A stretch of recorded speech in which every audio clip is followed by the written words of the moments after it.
तो दोस्तों 2 दिन पहले हुई थी बॉक्सिंग की दुनिया की सबसे बड़ी फाइट बिवोल वर्सेस बेतरबेव 2, जिसमें बिवोल मेजॉरिटी डिसीजन के जरिए जीत गए थे, ऐसा जजेस का मानना था।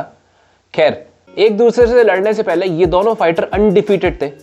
अब इनके करियर में एक लॉस है, वो भी सिर्फ एक दूसरे के अगेंस्ट। इनके फर्स्ट एनकाउंटर में बेतरबेव जीत गए थे, जो कि मुझे लगा था कि 19-20 के फर्क से बिवोल को जीतना चाहिए था। बट बॉक्सिंग वर्ल्ड में एक कॉन्सेप्ट होता है रिंग जनरल नाम का, तो नाम से जो समझ आ रहा होगा रिंग जनरल, यानी कि ऐसा पर्सन जो कि रिंग का कमांड रखता है, कंट्रोल रखता है। तो ये चीज बेतरबेव की ज्यादा थी, इसीलिए वो मैच उनको दे दिया गया था लास्ट टाइम। बट बिवोल ने अपनी इस चीज को काफी ज्यादा सुधारा इस बार।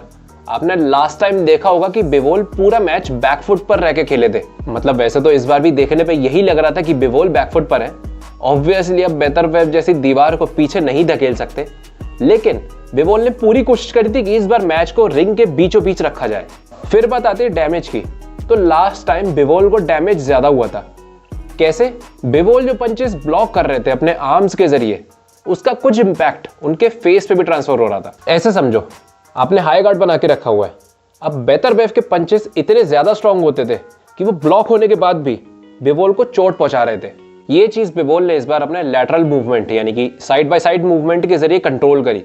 वैसे तो उनका मूवमेंट लास्ट टाइम भी बहुत अच्छा था, लेकिन इस बार उन्होंने अपने मूवमेंट में काउंटर पंचेस भी ऐड कर दिए, जिससे बेतरबेव वहीं की वहीं अपने मोशन में रुक जा रहे थे अटैक करने के बाद। तो डैमेज इस बार बेतरबेव पे ज्यादा दिख रहा था। वो बात अलग है कि बिवोल के लास्ट राउंड में आंख पे कट लग गया था, जिससे ये फाइट एमएमए जैसी लगने लगी थी। सो ओवरऑल आई फील कि ये फाइट काफी ज्यादा कंपेटिटिव थी, बट इस बार क्लियरली दिख रहा था कि बिवोल आगे है। बीच में बिवोल को पता नहीं क्या हो गया था, 3-4 राउंड के लिए उन्होंने राइट हैंड यूज करना ही बंद कर दिया था। पता नहीं उनका हाथ सो गया था कि क्या हुआ था, लेकिन उन्होंने बिल्कुल यूज नहीं किया था अंटिल मिड फाइट कि उन्होंने दोबारा इस हाथ को यूज में लेके आए। But still awesome performance by both the guys. Hats off to Beterbiev, जो कि 40 इयर्स की एज में भी 12th राउंड में जाके अपने ओपोनेंट को प्रेशर कर पा रहे हैं। हालांकि मिट्टी के बने हैं यार वो। अब जो मेन सवाल बनता है कि क्या इन दोनों के बीच कोई थर्ड फाइट होगी, और अगर होगी तो कब होगी और जीतेगा कौन? तो देखो, थर्ड फाइट तो 100% होगी। क्यों? क्योंकि थर्ड फाइट फर्स्ट और सेकंड फाइट से ज्यादा टिकट बेच देगी। इसको एडवर्टाइज ही ऐसे किया जाएगा कि ये इन दोनों की आखिरी फाइट है, लास्ट एनकाउंटर, नेवर अगेन। इसीलिए इस फाइट को हर कोई देखने पहुंचेगा, और इस थर्ड फाइट के होने के चांसेस भी इसी साल ज्यादा हैं। आप फर्स्ट और सेकंड फाइट के बीच का डिफरेंस देखोगे तो वो सिर्फ 4 महीने का था। अभी इस साल को एंड होने में 10 महीने हैं, तो पूरे चांसेस है कि इसी साल इनकी लास्ट फाइट हो जाएगी।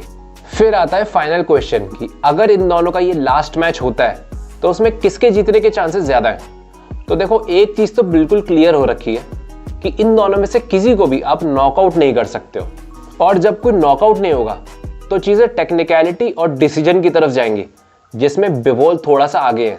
बेतरबेव is 40 years of age, but improvement का स्कोप अभी बिवोल के पास ज्यादा है क्योंकि वो यंग है। Beterbiev is one of the best boxer the world has ever seen, लेकिन मुझे लगता है कि नेक्स्ट टाइम भी बिवोल बाजी मार लेंगे। आपको क्या लगता है कि बेतरबेव नेक्स्ट टाइम ऐसा क्या इंप्रूवमेंट कर सकते हैं बिवोल को हराने के लिए? कमेंट्स में बताओ, और चैनल पर नए हो तो फॉलो सब्सक्राइब जरूर करना। हम रेगुलर बेसिस पे कॉम्बैट स्पोर्ट्स की बातें करते रहते हैं। तो गाइज मिलते हैं नेक्स्ट वीडियो में।